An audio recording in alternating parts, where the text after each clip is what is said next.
भगवान राम हमारे श्रृंगवेरपुर में पधारे हैं तो पूरा नगर राम जी सरकार के दर्शन करने के लिए तांता तांते लग गए लोगों के साथ।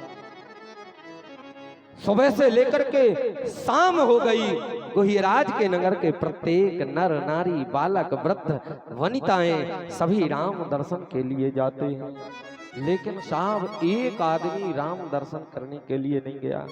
कौन है वो? वो है निषाद राज के नगर का केवट।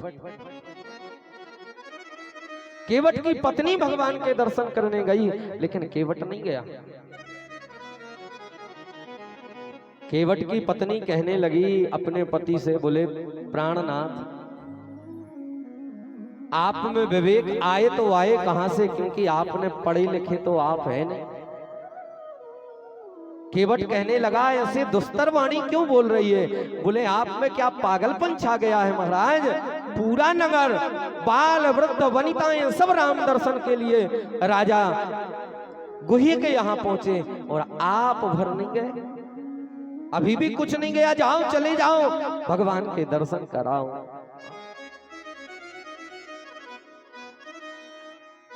जीवन के जितने पाप हैं वो राम दर्शन से दूर हो जाते हैं। भगवान का सामना होना ही बाबा तुलसी कहते हैं कि सन्मुख हो ही ए जीव मम जब ही क्या होता है? बोले जन्म कोटि अघनाश ही तब, कोटि कोटि जन्मों के पापों का नाश हो जाता है साहब।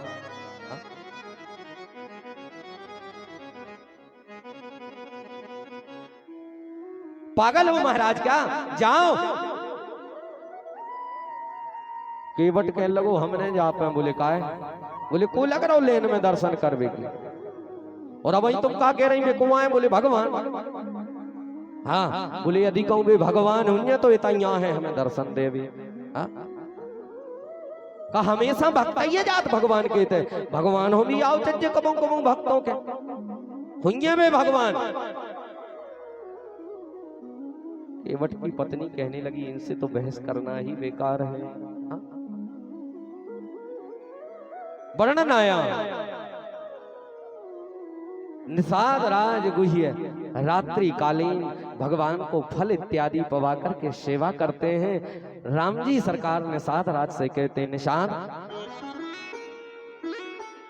राजा गुह्य हाथ जोड़ करके खड़े हो जाते हैं, प्रभु आदेश करिए। बोले कल हमें गंगा के उस पार उतरना है। गुहिराज कहने लगे महाराज चिंता मत करो, नर्मदा जी यहाँ का राजा मैं हूं, गंगा जी में इतनी नावें डली हैं साहब सबको सजवा देता हूं। आपके साथ सभी नावें जाएंगी, एक नाव में आप बैठ जाना, बाकी सब नाव आपके साथ चलेंगी। जब लोगों को पता लगा मल्लाहों को कि राम जी कल गंगा पार उतरेंगे तो अपनी अपनी नाव को रेशमी वस्त्र से मलमल के वस्त्रों से साफ अपनी अपनी नाव सबने सजा ली, पुष्पहार गुच्छ पूरी नाव में लगा लिए। साहब नाव भी ऐसे लगने लगी जैसे रथ हो साहब, इतनी सुंदर सजाई नाव को। केवट ने बिल्कुल धोई लो नंजा नाव।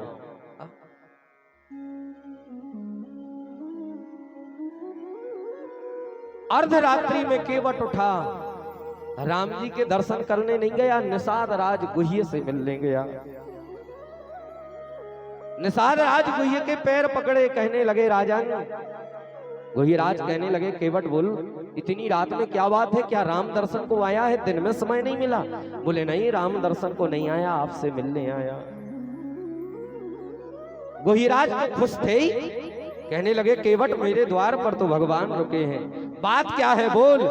बोले महाराज ध्यान करो, एक बार जंगल में जब आप शिकार करने के लिए गए थे उस समय आप प्यास से तृषित हो गए थे, इतनी प्यास लगी थी कि आप कहने लगे थे कि कुछ क्षण पानी नहीं मिला तो प्राण त्याग जाएंगे, प्राण निकल जाएंगे, इतनी प्यास लगी थी। उस समय महाराज मैंने आपको पानी पिलाया था, ध्यान है?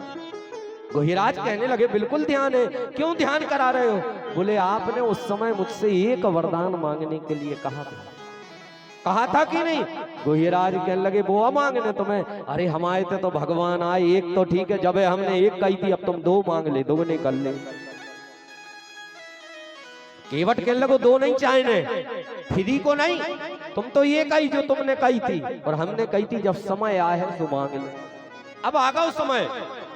गोहीराज कहने लगे मांगो।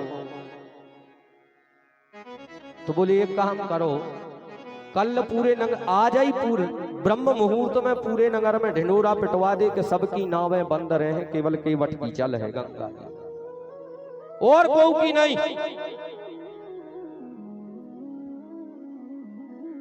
गोहीराज के लगे ठीक है साहब, जिनकी नावें सजी हती मलमल वस्त्रों से, रेशमी वस्त्रों से, पुष्प के गुच्छों से धरी रह गई सब, केवट की बिना धुवी ना हो, गरीब है साहब।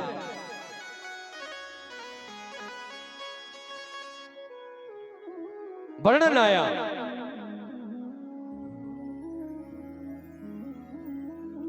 ब्रह्म मुहूर्त में ही ढिंडोरा पिट गया कि कल किसी की नाव नहीं चलेगी गंगा जी में, केवल केवट की चलेगी। अब साहब जब कोई की नाव नहीं चल रहे तो गंगा किनारे एक भी मल्लाह नहीं आओ, केवल केवट बैठो दूर गंगा जी के।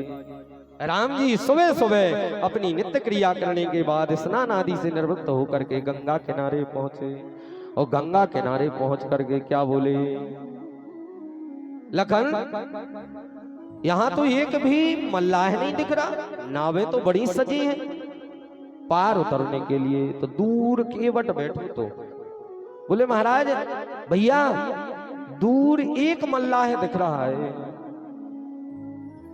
राम जी चिल्लाए, बोले भैया बाबा तुलसी मानस में लिखते हैं, अजी मांगी ना वो ना केवटियाना, मांगी ना केवटियाना, कहाँ ये तुम्हार मरम में जाना। जय सिया राम, जय जय सिया राम। ए जी कहाँ ये तुम्हारे मरम में जाना। जय सिया राम, जय जय सिया राम। ए जी मांगी ना वो ना केवटवाना, मांगी नाम ना केवटवाना।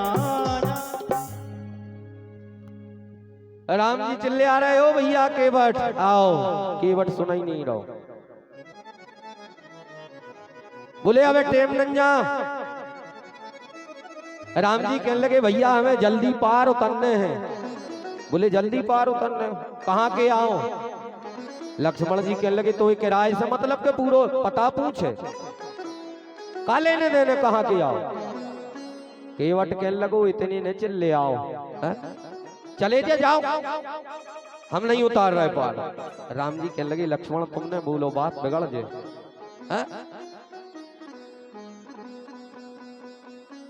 बोले भैया पार उतरने हैं। केवट कहने लगो हाँ जा बात तनक योग्य भाई, पार उतरने उतार है।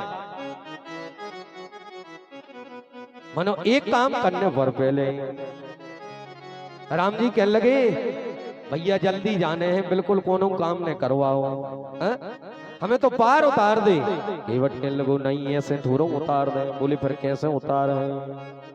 केवट कहता है कि पाँव धुलवा के थोड़ी नजर कीजिए, ओ पाँव धुलवा के थोड़ी नजर कीजिए, फिर आइए बैठिए फिर सफर कीजिए। आइए बैठिए फिर सफर कीजिए। सब गाइए ताली वाणी दोनों का सहयोग करते हुए साहब। पाँव धुलवा के थोड़ी नजर कीजिए, पाँव धुलवा के थोड़ी नजर कीजिए। पाँव धुलवा के थोड़ी नजर कीजिए, पाँव धुलवा के थोड़ी नजर कीजिए। आइए बैठ